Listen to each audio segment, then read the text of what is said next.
BJ and PK, it's 97.5, the KSL Sports Zone. Got a question up on our Facebook page.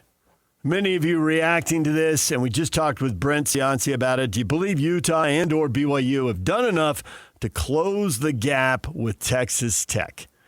Ken, how about no?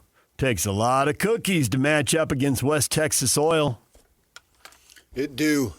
See what you did there, Ken. That was very nice. Well played. He's right. No. I think BYU's a bit closer this year, but I'd pick Texas Tech to win. But Cougs have a great chance. Go Cougs. Okay, well, why'd you say no, and then you say they have a great chance? Because he's trying to talk himself into it because he's a fan.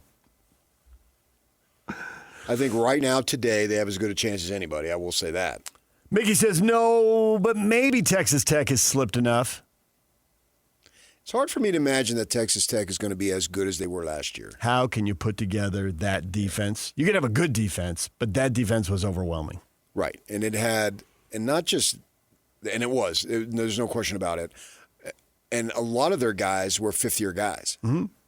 So they had the talent and the experience. Yeah. And they were unblockable. Yeah. Watching those BYU and Utah games, and both those offensive lines had good years last year. Yeah, I think Utah had a great year.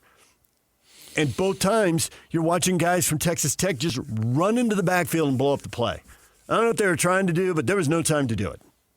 So that's where I think that the gap can be closed a little bit, combined with the fact that you've got returning quarterbacks that now have been through it.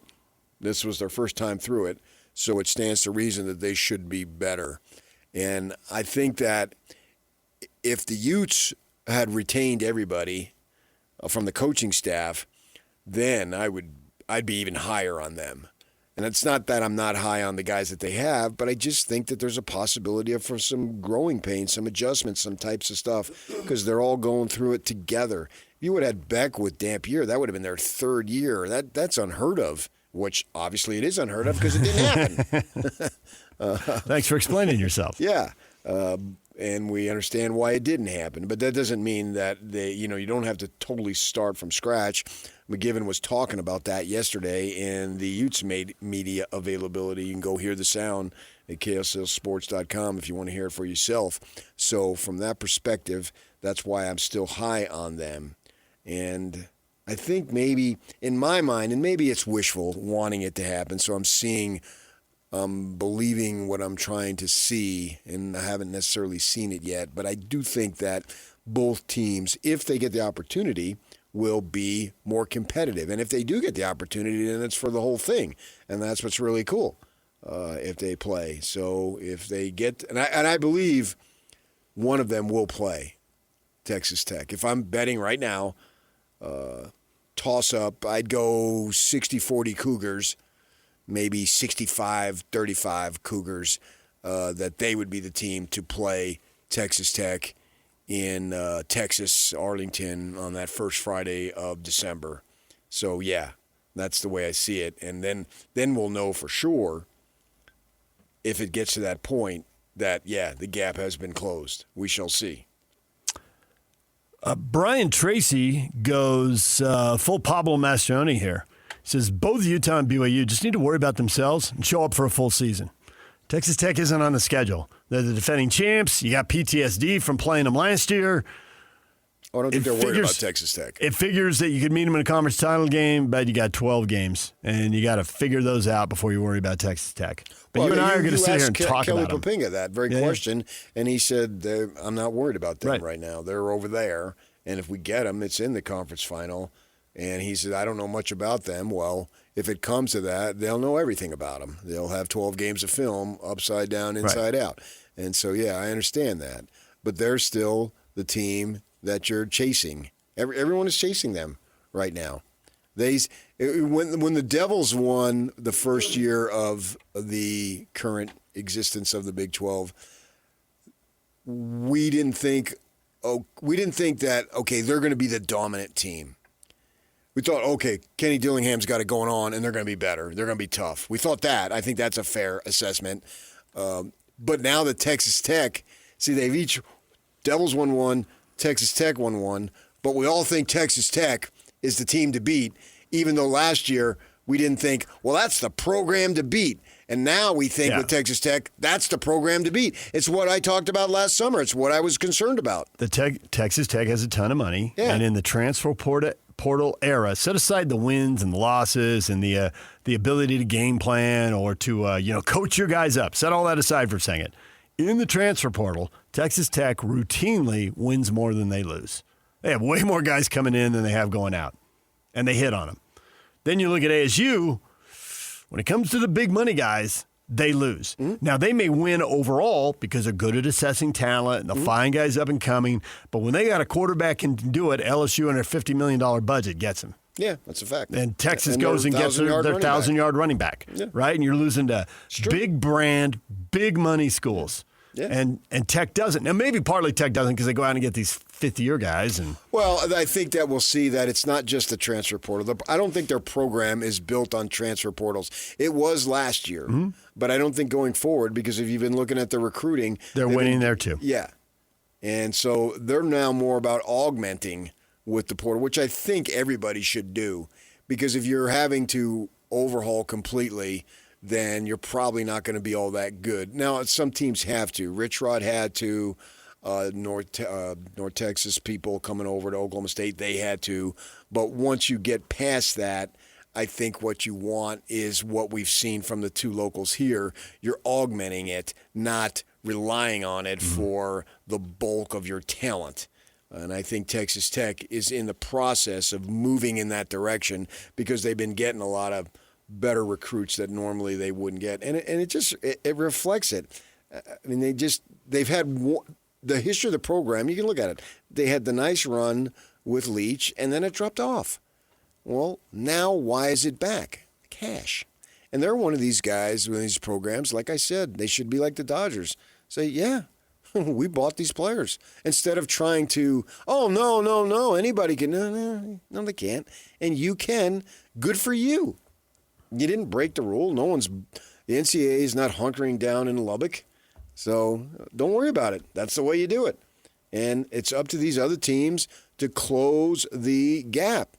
And I think you can close it because I don't think every single kid is looking for every last penny, especially the younger guys, because you go into it and you want to be a place you're going to be there 3 or 4 years or so, and you want to be a place where it's comfortable. The fifth-year guys, take the cash.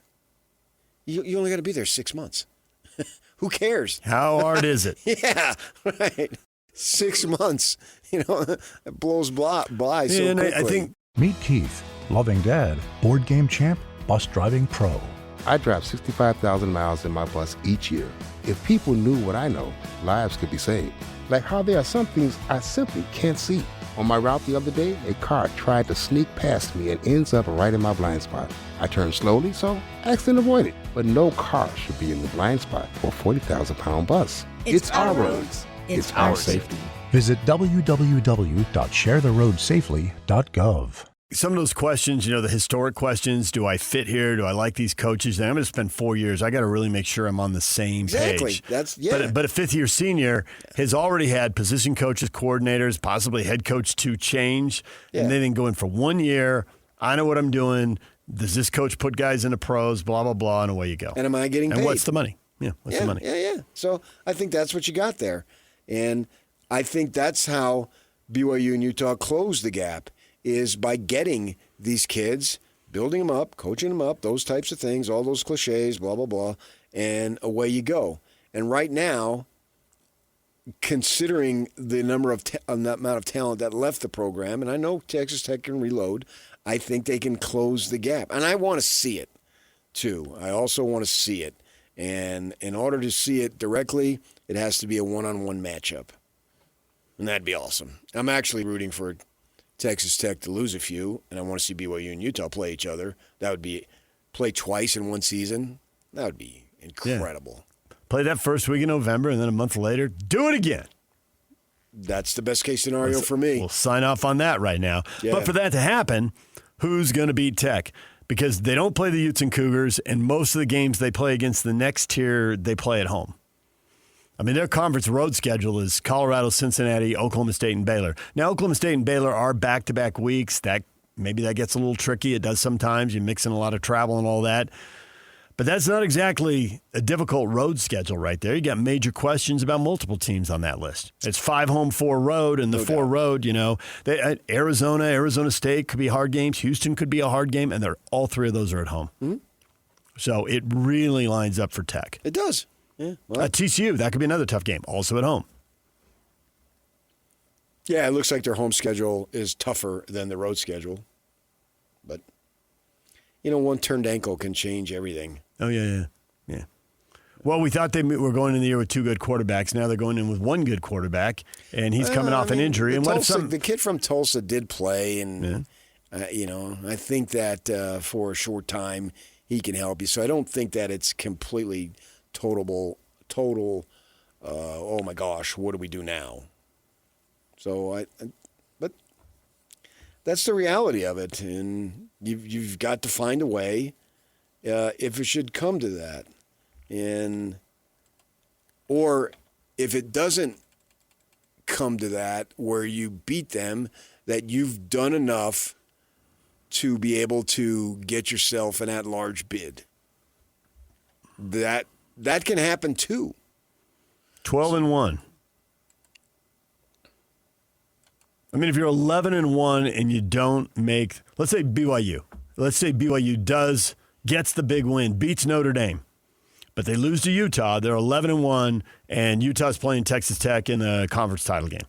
Well, depending on what that game looks like, then could BYU get in without even being in the conference title game? Yes, I'll scream from tops of the mountains. If you go to Rice-Eccles and lose a close one, and they after tend to be, beat Notre Dame and handle everybody else, yes, that would be a joke. 11-1 and you're not in, that would just be an absolute joke.